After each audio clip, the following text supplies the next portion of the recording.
Hi folks, welcome back to the Hoard. Well, been kind of a rough day here for Harvey.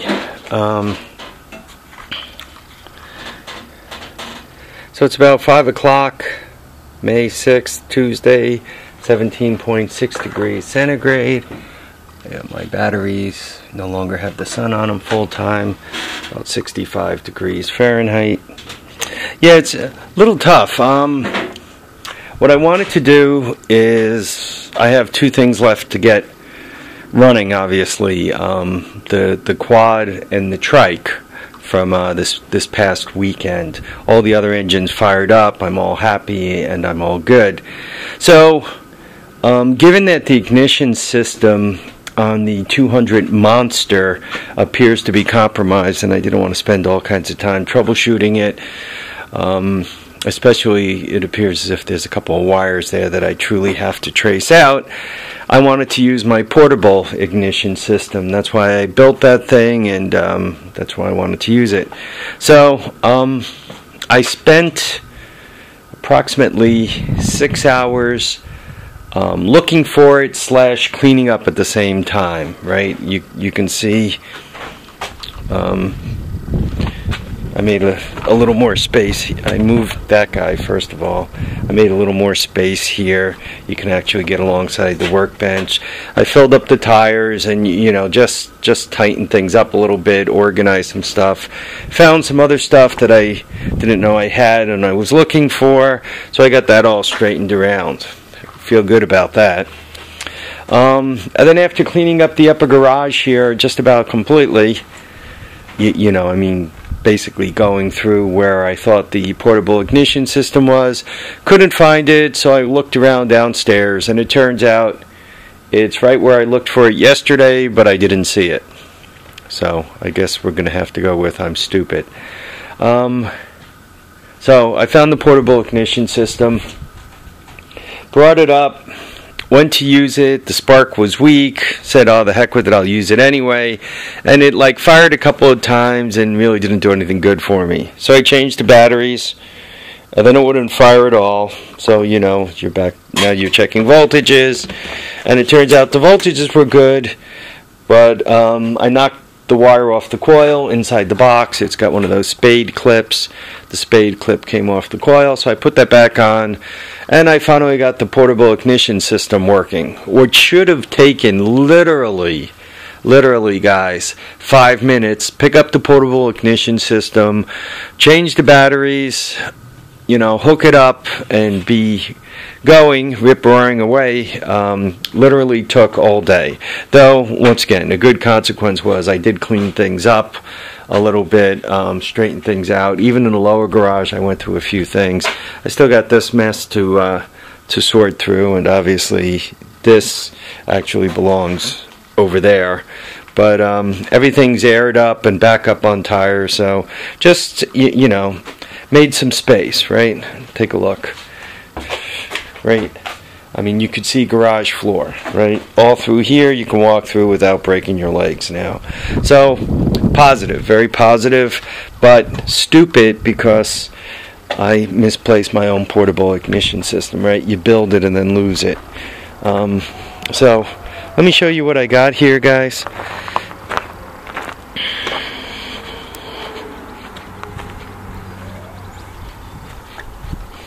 Given that I got this rat's nest and I didn't want to go crazy with it, remember the portable ignition system, you just need the wires coming off the pulse generator to create timing for the box.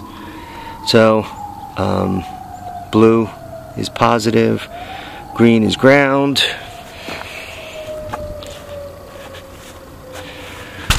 Oops. Clip ground onto the body in a good place, hook up the coil wire, right? This thing has its own 12 volts inside. Maybe after I fire it up, I'll give it a quick open for those of you who didn't go through the 1,000 videos when I built it. See, I'm not using any of this stuff from the bike. Everything is coming out of here. When I turn it on, I don't know, could you guys see the little red light there? I think you can, yeah. You can see how it's on. It's not on.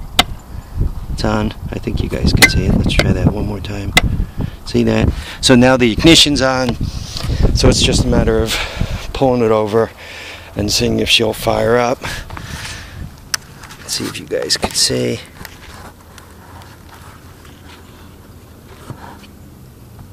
I think you guys could see, right? Well, let's give it a try.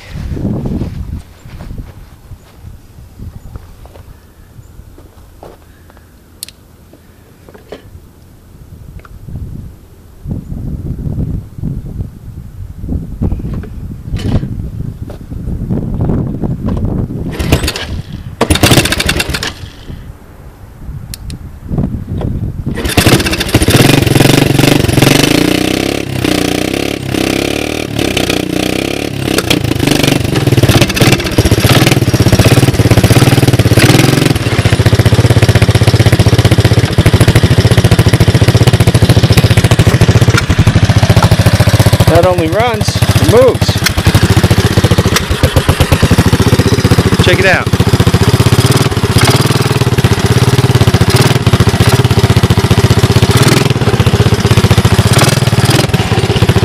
It doesn't even have a front wheel and it moves. Huh? And to turn it off, well, turned itself off because it's out of gas, and to turn it off, here, I'll show you guys just quickly what the inside of this thing looks like.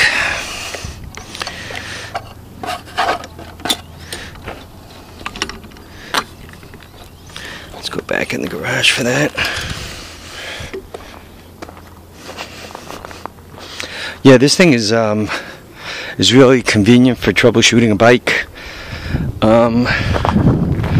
I didn't have to go.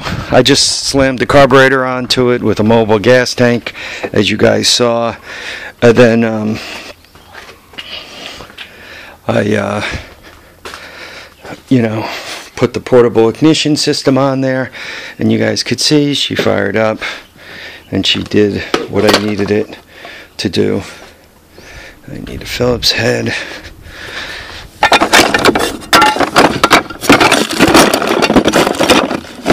There we are.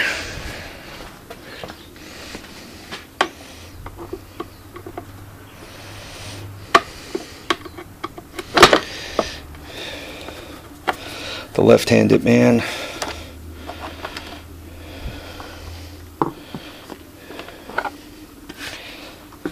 Okay, what do I have in the box? Very, very simple. I have a coil. I have a DC CDI unit. DC CDI units do not run off an alternator. They do not run off the coils behind the flywheel. They run off these batteries. So I have 12 volts worth of batteries. You can see there's 4 on top and there's 4 more on the bottom, right? So you can see my batteries. You can see my CDI unit. You can see the on and off switch, and you see the coil. So all that you need, all that's left is this guy, and that's internal to the bike, and it appears to be working beautifully. So there we are. So I set it up. The red one goes to the hot on the coil, which is blue. That goes to ground, which is green, and this goes to body ground. That is where you put the spark plug. You pull the string, she fires up, and you're all happy. So just quickly, what we saw from that engine, it doesn't smoke. As a matter of fact, it sounds pretty good. It seems to pull and run and so forth. Going through, sorry I haven't had time to comment. I've just been going crazy, been way too busy trying to get all this stuff sorted through. But a few comments. One of the guys mentioned I overpaid for the bike. I live in the Hudson Valley of New York, and that's kind of an area where I guess everybody but me has a lot of money, or I don't know, people think their stuff is worth a lot of money. Let's go with that. People, none of us have any money. Mostly people think their stuff is like gold, and they think these three-wheelers, they're like the next coming of somebody. They think they're unbelievably valuable. They're junk. The next coming is the next coming, and these things are just junk. But a lot of people out there who have them think they're valuable, so they want a lot of money. So one of the comments I got for the 200M is that I paid way too much money for it. Depending on where you are, that could be completely true. If you happen to live in an area where you can go to a junkyard and pick them up for $50 each,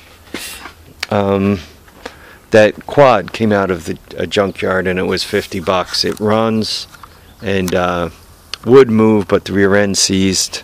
Something else I got to change. So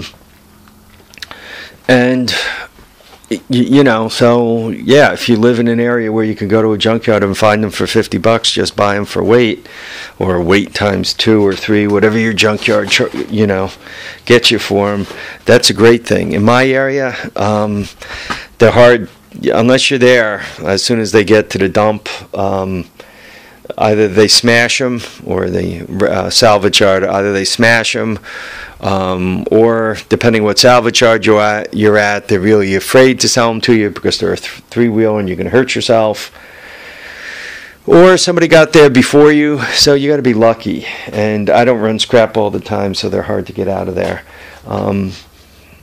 If you try to buy a running engine on eBay, a complete running engine on eBay with the recoil starter like that thing has, the exhaust, the ignition system, though it needs some love and attention, you're looking at over a $200 item for just that. The frame, the front forks look good. The plastic, what's left is there. There's some seat,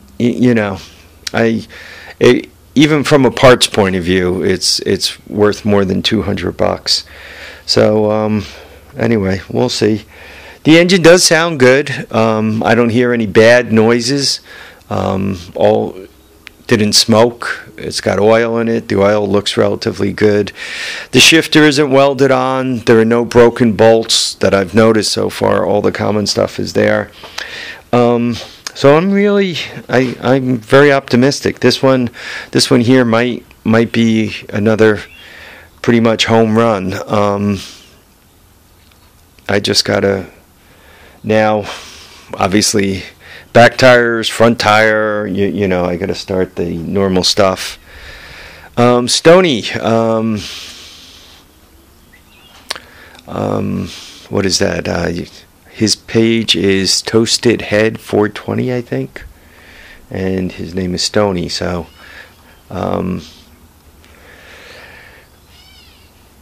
you mentioned that you had a 200M that I might be able to get front some of the front components from you: front tire, front wheel, front forks. If you want to sell the whole bike, let me know. Send me a personal message. Respond to this video, and we'll go from there. Anyway, I've been babbling 13 minutes. I wish it took me that long to find this thing and make the whole thing go. Okay, folks, thanks for watching. Thanks for commenting. Thanks for subscribing. Please continue to make comments, and please continue to watch, and please continue to subscribe. Remember to keep your feet down, your head up, and we'll catch up with you guys in the next episode of The Hoard. Thanks for watching. Bye now.